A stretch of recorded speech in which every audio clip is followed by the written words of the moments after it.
দর্শক আমন্ত্রণ জানাচ্ছি আজকের গুরুত্বপূর্ণ সংবাদে। শুরুতেই থাকবে সংবাদ শিরোনাম, এরপরেই জানাবো বিস্তারিত। সংস্কারের জন্য বাংলাদেশকে $3.5 বিলিয়ন দেবে বিশ্বব্যাংক। অন্তর্বর্তী সরকারের সঙ্গে গভীরভাবে কাজ করতে চায় চীন।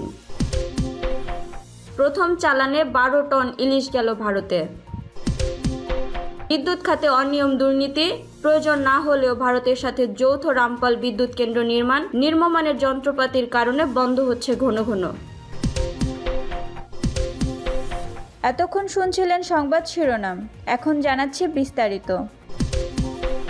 সংস্কারের জন্য বাংলাদেশকে $3.5 বিলিয়ন দেবে বিশ্বব্যাংক। বাংলাদেশের অন্তর্বর্তী সরকারের নেয়া নানা সংস্কারের পাশে থাকবে বিশ্বব্যাংক। সংস্থাটি জানিয়েছে, অর্থনৈতিক সংস্কার, ডিজিটালাইজেশন, তারল্য, জ্বালানি এবং বিদ্যুৎ ও পরিবহনের সংস্কারের জন্য $3.5 বিলিয়ন সহায়তা দেয়া হবে। বিশ্বব্যাংকের প্রেসিডেন্ট অজয় বঙ্গ বুধবার নিউ ইয়র্কের স্থানীয় সময় দুপুরে ডক্টর ইউনূসের সঙ্গে সাক্ষাৎ করে বাংলাদেশকে অর্থ সহায়তা দেবে বলে জানান।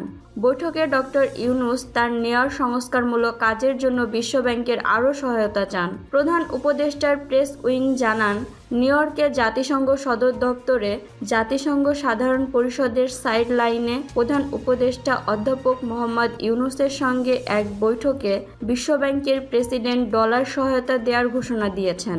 অধ্যাপক ইউনূসের দীর্ঘদিনের বন্ধু বিশ্বব্যাংকের প্রেসিডেন্ট অজয় বঙ্গ। তিনি বলেন, অন্তত $2 বিলিয়ন নতুন ঋণ দেয়া হবে এবং বিদ্যমান ঋণ কর্মসূচি থেকে আরও $1.5 বিলিয়ন সহায়তা দেয়া হবে। তিনি বলেন, বিশ্বব্যাংক ডিজিটালাইজেশন, তারল্য, জ্বালানি এবং বিদ্যুৎ ও পরিবহনের সংস্কারে সহায়তা করবে। অন্তর্বর্তী সরকারের সঙ্গে গভীরভাবে কাজ করতে চায় চীন। বাংলাদেশের সোলার প্যানেল প্রকল্পে বিনিয়োগকে গুরুত্ব সহকারে দেখছে চীন। একই সঙ্গে অন্তর্বর্তী সরকারের সঙ্গে গভীরভাবে কাজ করতে চায় দেশটি। বুধবার 25 সেপ্টেম্বর স্থানীয় সময় বিকেলে নিউ ইয়র্কের জাতিসংঘ সদর দপ্তরে জাতিসংঘ সাধারণ পরিষদের সাইড লাইনে প্রধান উপদেষ্টা ডক্টর ইউনূসের সঙ্গে সৌজন্য সাক্ষাৎকালে চীনের পররাষ্ট্রমন্ত্রী ওয়াং ই এসব কথা বলেন। তিনি বলেন, চীন বাংলাদেশের সোলার প্যানেলে বিনিয়োগ এবং ঢাকার সঙ্গে বাণিজ্য ও অর্থনৈতিক সম্পর্ক আরও গভীর করতে চায়। এ সময় বাংলাদেশের অন্তর্বর্তী সরকারের নেতৃত্বে গ্রহণের জন্য প্রধান উপদেষ্টাকে অভিনন্দন জানান চীনা মন্ত্রী। ওয়াং ই বলেন, বাংলাদেশে সোলার প্ল্যান্ট স্থাপনের জন্য চীনা সোলার প্যানেল নির্মাতাদের প্রফেসর ইউনূসের আহ্বানকে চীন গুরুত্ব দেবে। গত মাসে ঢাকায় নিযুক্ত চীনের রাষ্ট্রদূত তার সঙ্গে সাক্ষাৎ করেন। প্রধান উপদেষ্টা এ আহ্বান জানান। চীনের পররাষ্ট্রমন্ত্রী বলেন, বেইজিং দুই দেশের কোম্পানির মধ্যে বৃহত্তর সহযোগিতা ও অংশীদারিত্বে উৎসাহিত করবে। স্বল্পোন্নত দেশগুলো সব পণ্যে শূন্য শুল্ক প্রবেশাধিকার দেয়ার চীনের সিদ্ধান্তে বাংলাদেশও উপকৃত হবে। তিনি আরও বলেন, চীনের রেড ক্রস জুলাই-আগস্টের গণঅভ্যুত্থানের সময় গুরুতর আহতদের চিকিৎসার জন্য চিকিৎসকদের একটি দল বাংলাদেশে পাঠিয়েছে। প্রথম চালানে 12 টন ইলিশ গেল ভারতে। আসন্ন দুর্গাপূজা উপলক্ষে অন্যান্য বছরের মতো এবারও ভারতে যাচ্ছে ইলিশ। বৃহস্পতিবার 26 সেপ্টেম্বর দুপুরে প্রথম চালানে 12 টন ইলিশ বেনাপোল স্থলবন্দর দিয়ে ভারতে রপ্তানি হয়েছে। দেশের 49টি প্রতিষ্ঠান ইলিশ রপ্তানির অনুমোদন পেয়েছে। 12 অক্টোবরের আগেই সংশ্লিষ্টদের ইলিশ রপ্তানি শেষ করতে হবে। প্রতি কেজি ইলিশ $10 যা বাংলাদেশি টাকায় 1180 টাকা মূল্যে রপ্তানি হচ্ছে। কাস্টমস সূত্রে জানা গেছে, ইলিশের প্রথম চালানের রপ্তানিকারক সাজ্জাদ এন্টারপ্রাইজ এবং বন্দর থেকে ইলিশ ছাড়করণে C&F এজেন্ট ছিল বাংলাদেশ লজিস্টিক। কলকাতার ভারতীয় মাছ আমদানিকারকদের সংগঠন ফিশ ইম্পোর্টার্স অ্যাসোসিয়েশন FIA এর পক্ষ থেকে গত 9 সেপ্টেম্বর পররাষ্ট্র উপদেষ্টা তৌহিদ হোসেনের কাছে দুর্গাপূজা উপলক্ষে বাংলাদেশ থেকে ইলিশ রপ্তানির অনুমোদনের উৎপাদনের বিষয়টি বিবেচনার অনুরোধ জানানো হয়। বিশেষ বিবেচনায় সরকার প্রথমে ৩,০০০ টন ইলিশ রপ্তানির অনুমতি দেয়, পরে তা কমিয়ে ২,৪২০ টন নির্ধারণ করা হয়। বেনাপোল স্থল বন্দরের fisheries quarantine officer Mohammad Mahbubur Rahman বিষয়টি নিশ্চিত করে বলেন, আসন্ন দুর্গাপূজা উপলক্ষে ভারতীয় ব্যবসায়ীদের আবেদনের পরিপ্রেক্ষিতে বাণিজ্য মন্ত্রণালয় ৪৯টি প্রতিষ্ঠানকে ২,৪২০ টন ইলিশ রপ্তানির অনুমতি দিয়েছে। সেই পরিপ্রেক্ষিতে আজ বেনাপোল স্থল বন্দরের মাধ্যমে ১২ টন ইলিশ ভারতের রপ্তানি করার জন্য আমরা অনুমতি দিয়েছি। অনুমোদন পাওয়া ৪৮টি প্রতিষ্ঠান ৫০ টন করে ২,৪০০ টন এবং আরও একটি প্রতিষ্ঠান ২০ টন ইলিশ রপ্তানি করবে। বিদ্যুৎ খাতে অনিয়ম দুর্নীতি প্রয়োজন না হলেও ভারতের সাথে যৌথ রামপাল বিদ্যুৎ কেন্দ্র নিম্নমানের যন্ত্রপাতির কারণে বন্ধ হচ্ছে ঘন ঘন। বাংলাদেশ ভারতের সমান মালিকানায় গড়ে উঠেছে রামপাল বিদ্যুৎ কেন্দ্র। কেন্দ্রটি নির্মাণ থেকে শুরু করে ঋণের কিস্তি পরিশোধ সবকিছুই করা হচ্ছে সমহারে, কিন্তু কেন্দ্রটি পরিচালনায় লোকবল নিয়োগ থেকে শুরু করে সার্বিক তত্ত্বাবধান সবকিছুতেই রয়েছে ভারতের আধিপত্য। শুধু তাই নয়, নিম্নমানের যন্ত্রপাতি ব্যবহারের কারণে কেন্দ্রের উৎপাদন ঘন ঘন বন্ধ রাখতে হচ্ছে। আর এ ত্রুটি মেরামতে যে বিদেশি পরামর্শক প্রতিষ্ঠান নিয়োগ দেওয়া হয়েছে সেটিও ভারতের মালিকানাধীন। প্রতিষ্ঠানটির নাম জার্মান ভিত্তিক প্রতিষ্ঠান সিমেন্স ইন্ডিয়া লিমিটেড। অথচ কারিগরি ত্রুটির কারণে ঘন ঘন বন্ধ থাকলেও ঠিকই কেন্দ্র ভাড়া দিতে হচ্ছে বাংলাদেশকে। ত্রুটি সারাতেও দফায় দফায় বাড়তি অর্থ ব্যয় করতে হচ্ছে, যার অর্ধেক অর্থ বহন করতে হচ্ছে বাংলাদেশকে। পাওয়ার সেলের সাবেক ডিজিবিডি রহমত উল্লাহ বলেছেন, রামপাল বিদ্যুৎ কেন্দ্রের কারণে সুন্দরবনের অপূরণীয় ক্ষতি হবে। শুরুতেই এই কেন্দ্র নিয়ে আশঙ্কা করা হলেও বিগত আওয়ামী লীগ সরকার তা আমলে নেয়নি। এটি যখন নির্মাণের উদ্যোগ নেওয়া হয় তখনই ওই কেন্দ্রের বিদ্যুতের প্রয়োজন ছিল না, আর এখন চাহিদার চেয়ে দেশে বিদ্যুৎ উৎপাদন সক্ষমতা বেশি, ফলে এখন এই কেন্দ্র একেবারেই অপ্রয়োজনীয়। উপরন্তু নিম্নমানের যন্ত্রপাতি ব্যবহারের কারণে কেন্দ্রের উৎপাদন ঘন ঘন বন্ধ থাকলেও কেন্দ্র ভাড়া দিতে হচ্ছে, সেই সঙ্গে নিতে হচ্ছে ঋণের কিস্তি। এক কথায় বলা যায় কেন্দ্রটি বাংলাদেশকে অনেক ভোগাবে। সংশ্লিষ্টরা জানিয়েছেন, রামপাল বিদ্যুৎ কেন্দ্র নিয়ে শুরু থেকেই মিথ্যাচার ও লুকোচুরির অভিযোগ রয়েছে। প্রথমে বলা হয়েছিল কেন্দ্রটি নির্মাণে আলট্রা সুপার ক্রিটিক্যাল টেকনোলজি ব্যবহার করা হবে।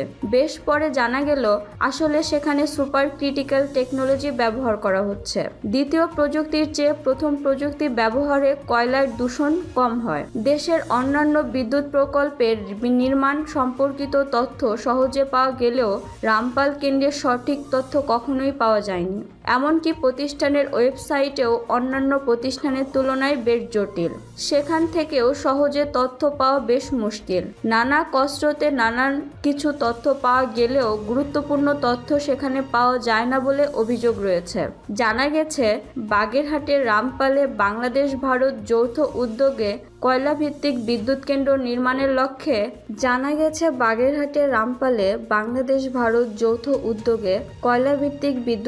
নির্মাণের লক্ষ্যে কেন্দ্রটি নির্মাণে ২০১০ সালে বাংলাদেশ ও ভারতের মধ্যে সমঝোতা চুক্তি সই হয়। পরে দুই দেশের সমান অংশীদারিত্বে গঠিত হয় নতুন কোম্পানি। কেন্দ্রটি থেকে বিদ্যুৎ কিনতে ২০১৩ সালের ২০ এপ্রিল ক্রয় চুক্তি করা হয়। চুক্তি অনুযায়ী ২০১৮ সালে কাজ শেষ হওয়ার কথা থাকলেও এখন পর্যন্ত পুরো প্রকল্পের ভৌত অগ্রগতি ৯০.৪৫%। ক্রয় চুক্তির সময় কেন্দ্র থেকে ইউনিট প্রতি বিদ্যুতের দাম ৮.৮৫ টাকা ধরা হলেও বর্তমানে কয়লার মূল্যবৃদ্ধির কারণে দাম দিতে হবে ১৪ থেকে ১৫ টাকা।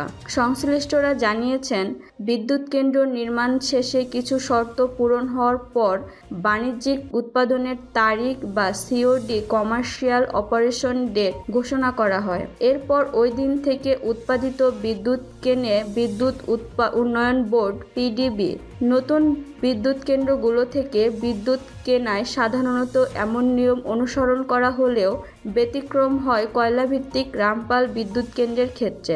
কেন্দ্রটির নিম্নমানের যন্ত্রপাতি ব্যবহারে অভিযোগ রয়েছে। কেন্দ্রটিতে ব্যাকডেটে বা আগের তারিখে বিল পরিশোধ করার অভিযোগ রয়েছে। নিয়ম অনুযায়ী কোনো কেন্দ্রের নির্মাণ কাজ শেষ হওয়ার পর পরীক্ষামূলক উৎপাদন শুরু হয়। এরপর মন্ত্রণালয়, পিডিবি এবং পিজিসিবির প্রতিনিধিদের সমন্বয়ে গঠিত কারিগরি কমিটি ওই কেন্দ্র পরিদর্শন করে। শর্ত অনুযায়ী একটানা ৭২ ঘন্টা থেকে ৭ দিন পর্যন্ত পূর্ণ ক্ষমতায় বিদ্যুৎ উৎপাদন করতে হয়। পাশাপাশি অন্যান্য শর্ত পূরণের পর কমিটি বাণিজ্যিক উৎপাদনের তারিখ ঘোষণার সুপারিশ করে। বাণিজ্যিক উৎপাদনের আগে উৎপাদিত বিদ্যুতের মূল্য পরিশোধ করা হয় না। অভিযোগ উঠেছে ক্যাপাসিটি চার্জ বা কেন্দ্র ভাড়া নেয়ার আশায় শর্ত পূরণ না করেই তড়িঘড়ি করে রামপাল বিদ্যুৎ কেন্দ্রের বাণিজ্যিক উৎপাদন শুরু করা হয়। ফলে বিদ্যুৎ যতটুকুই উৎপাদন হোক তার বিল তো পাবেই, পাশাপাশি উৎপাদন না করলেও কেন্দ্র ভাড়া দিতে হয় এ কেন্দ্রকে। এদিকে চালু হওয়ার কয়েকদিন পর থেকেই কারিগরি ত্রুটির কারণে মাঝে মধ্যেই কেন্দ্রটি বন্ধ হয়ে যায়। গত বছরের ২৯ মার্চ কেন্দ্রটির উৎপাদন বন্ধ হয়ে গেলে মেরামত শেষে প্রায় ৫ দিন পর কেন্দ্রটি আবার চালু করা হয়। এর আগেও কয়েক দফা কেন্দ্রটি বন্ধ হয়ে যায় কারিগরি সমস্যার কারণে।